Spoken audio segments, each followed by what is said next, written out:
అందరికీ నమస్కారం. ఈ వీడియోలో మీకు ఎంతో మంచి అనుభూతిని కలిగించే దృశ్యాలు ఎన్నో ఉంటాయి. మేము బయలుదేరుతుంది ఎక్కడో తెలుసా? జోడేఘాట్. గోండు బిడ్డ అయిన స్వాతంత్ర సమరయోధుడిగా పిలుచుకునే కొమరం భీం ఘాట్కి వెళ్తున్నాం. ఎంతో సాహసోపేతంగా సాగింది మా ఈ ప్రయాణం. సరైన రోడ్డు వసతి లేదు. అడవుల మధ్యలో, ప్రకృతి సౌందర్యాల మధ్యలో మా ప్రయాణం సాగింది. చాలా అంటే చాలా అద్భుతమైన అనుభవం. ఇంత మంచి ప్రకృతి సోయగం అనేది మన ఆదిలాబాద్ జిల్లా కొమరం భీం డిస్టిక్, ఆసిఫాబాద్ డిస్టిక్ జోడేఘాట్లో ఉంది. ప్రతి ఒక్కరూ తప్పకుండా సందర్శించవలసిన ప్రదేశం. చుట్టూ పచ్చని అడవులు, ఆదిలాబాద్ అభయారణ్యం. ఆ అడవుల మధ్యలో నివసించే గోండు, కోయ మరియు గిరిజన ప్రజలు. వారికి సరైన రోడ్డు వసతి లేదు. ఆఖరికి అక్కడ సెల్ ఫోన్ సిగ్నల్స్ కూడా లేవు. అంత మారుమూల ప్రదేశాల్లో నివసిస్తున్నారు వారు. అంత మారుమూల ప్రపంచం నుంచి వచ్చిన మన గోండు బిడ్డ కొమరం భీం గురించి ప్రతి ఒక్కరూ మన తర్వాతి తరాలు తెలుసుకోవాల్సిన అవసరం ఎంతో ఉంది. ప్రభుత్వాలు కూడా తగినంత సదుపాయాలు కల్పించాలి.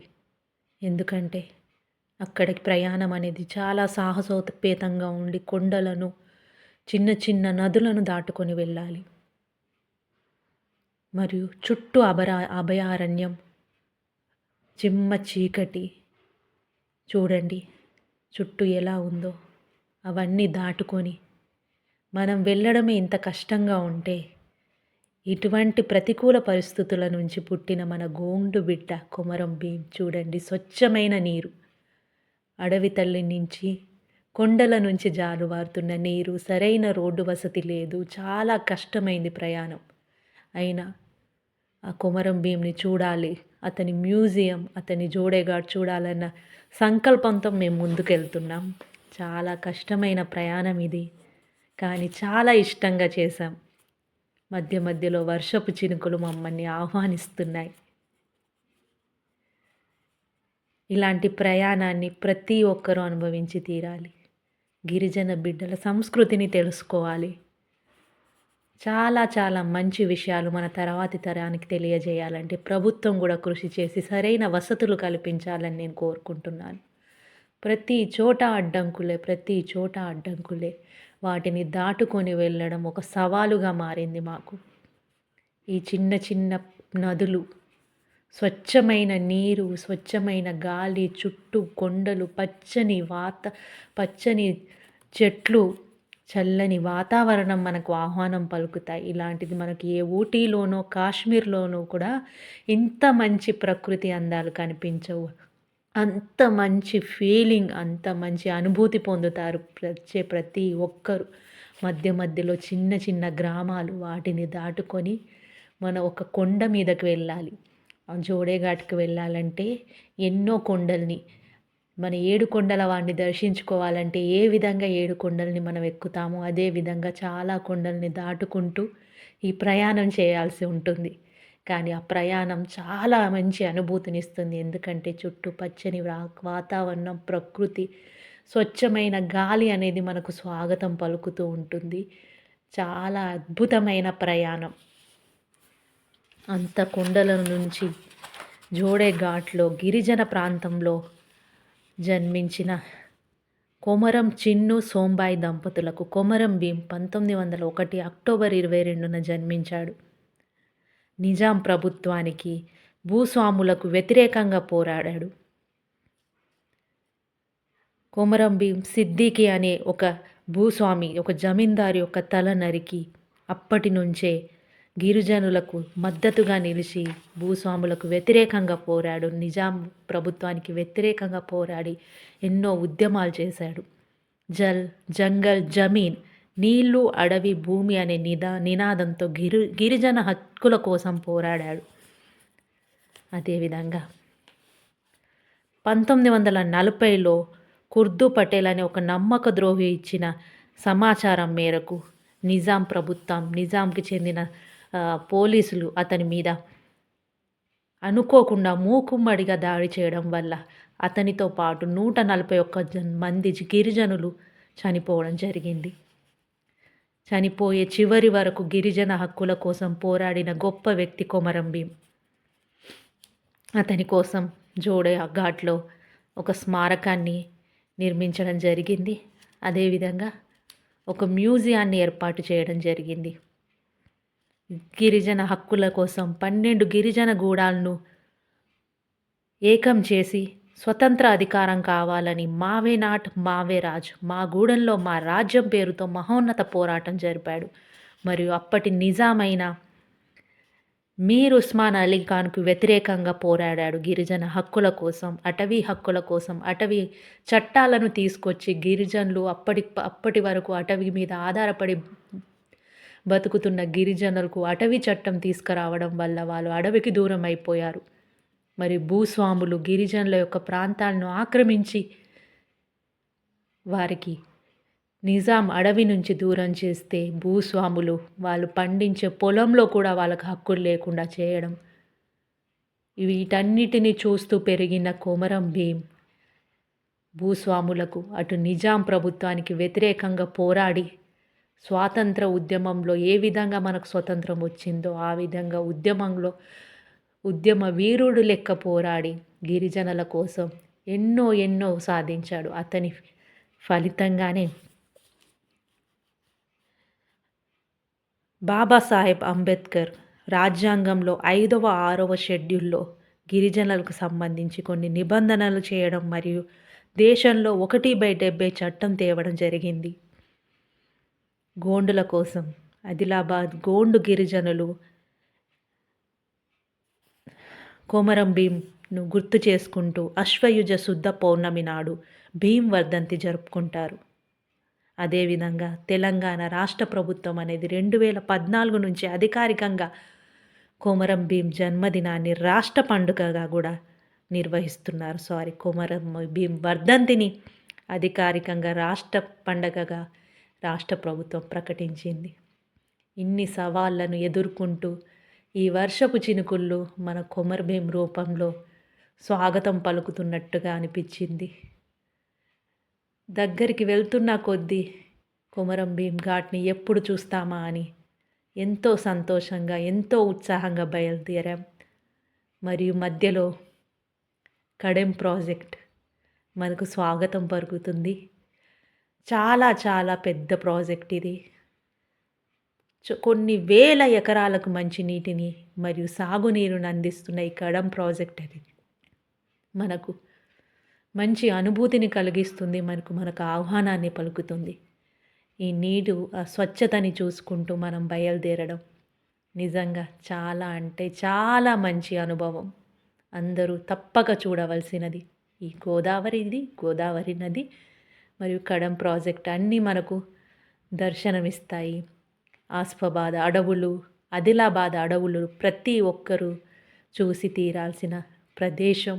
మరియు ఆ గోదావరి గలగలలు ప్రతి ఒక్కరూ అనుభవించాల్సిన స్మృతిని, మంచి జ్ఞాపకాలను మనకు అందిస్తుంది. కాబట్టి ప్రతి ఒక్కరూ ఈ జోడేఘాట్ని దర్శించుకోవాలి, జోడేఘాట్కి రావాలి.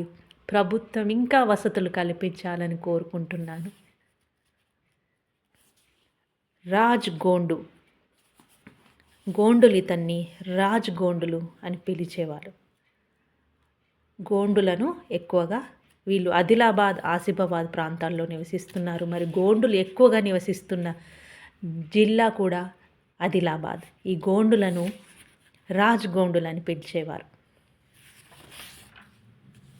ఇట్లా గిరిజనుల హక్కుల కోసం 1938 నుంచి 40 వరకు నిరంతరంగా కొమరం భీం పోరాడి గిరిజన హక్కుల కోసం తన చివరి శ్వాస వరకు పోరాడిన గొప్ప వ్యక్తి మన కొమరం భీం. అలాంటి కొమరం భీం ఘాటును మీరు జీవితంలో ఒక్కసారైనా చూడండి. ముఖ్యంగా ప్రకృతి అందాలు, ప్రకృతిని ఆస్వాదించేవారు తప్పకుండా రావాల్సిన ప్రదేశం. చాలా అవరోధాలను దాటుకుంటూ మేము ముందుకు సాగాం. కానీ చివరికి మంచి అనుభూతిని మరియు పొందగలిగాం. అక్కడి ప్రజలు చాలా అమాయక ప్రజలు. చుట్టూ అడవుల మధ్యలోనే, చుట్టూ క్రూర మృగాల మధ్యలోనే వాళ్ళు వ్యవసాయం చేస్తూ జీవిస్తున్నారు. మన సాంకేతికతకు మరియు టెక్నాలజీకి, ఫోన్ సిగ్నల్స్కు కూడా చాలా దూరంగా ఉంటున్నారు.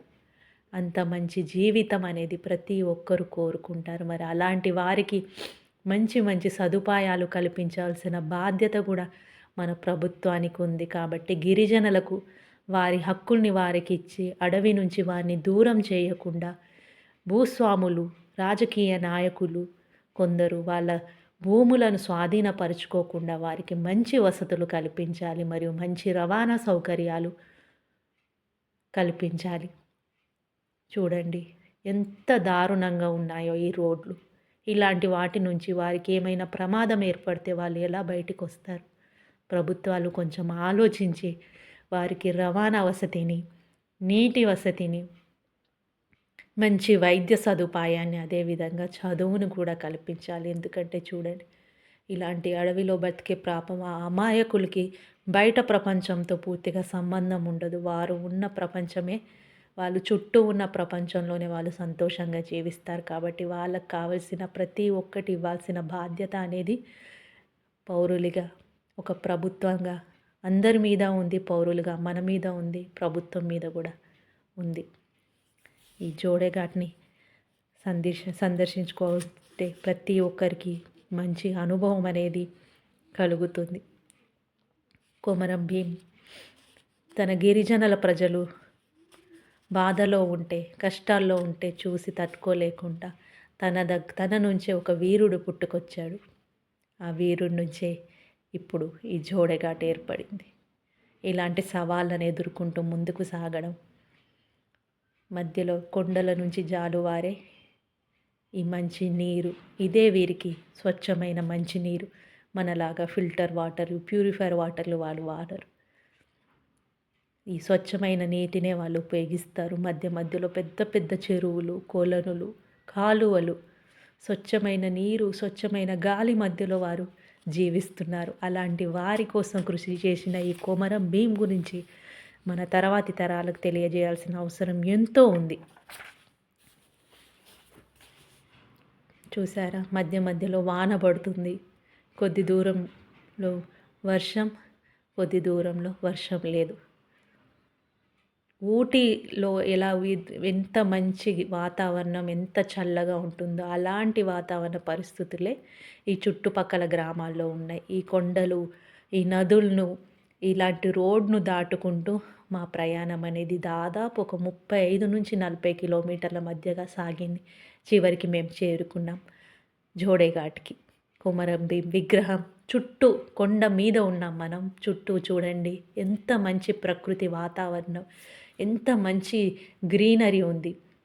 ఆ జోడేఘాట్కి చేరుకొని కొమరం భీంకి నివాళులు అర్పించాం. మరియు చూడండి ఎంత మంచి చుట్టూ వాతావరణం ఎంత బాగుంది. కొండల మధ్యలో చాలా ప్రశాంతమైన వాతావరణం. తెలంగాణ ప్రభుత్వం చాలా మంచిగా ఇక్కడ నిర్మాణాలు చేపట్టింది. జోడేఘాట్లో కొమరం భీంకు నివాళులు అర్పించాం. మరియు గిరిజనులకు సంబంధించిన మ్యూజియం కూడా ఉంది. మన పిల్లలకి తప్పకుండా చూపించవలసిన ప్రదేశం. ప్రతి ఒక్కరు మీ ఫ్యామిలీతో వెళ్ళండి. అక్కడ ఆ ప్రకృతి అనేది మిమ్మల్ని కనువిందు చేస్తుంది. మరియు ఆ జోడేఘాట్లో కొమరం భీంకి నివాళులు అర్పించే అవకాశం కూడా మనకు కలుగుతుంది. కాబట్టి ప్రతి ఒక్కరూ తప్పకుండా సందర్శించవలసిన ప్రదేశం ఈ కొమరం భీం జోడేఘాట్. ఆదిలాబాద్ జిల్లాలో ఉంది. తప్పకుండా మీ ఫ్యామిలీతో వెళ్ళి మన తర్వాత తరమైన మన పిల్లల కోసం ధీరభూమి 140 మంది గిరిజనులు ప్రాణాలు అర్పించిన ఈ ప్రదేశానికి తప్పకుండా వెళ్ళండి.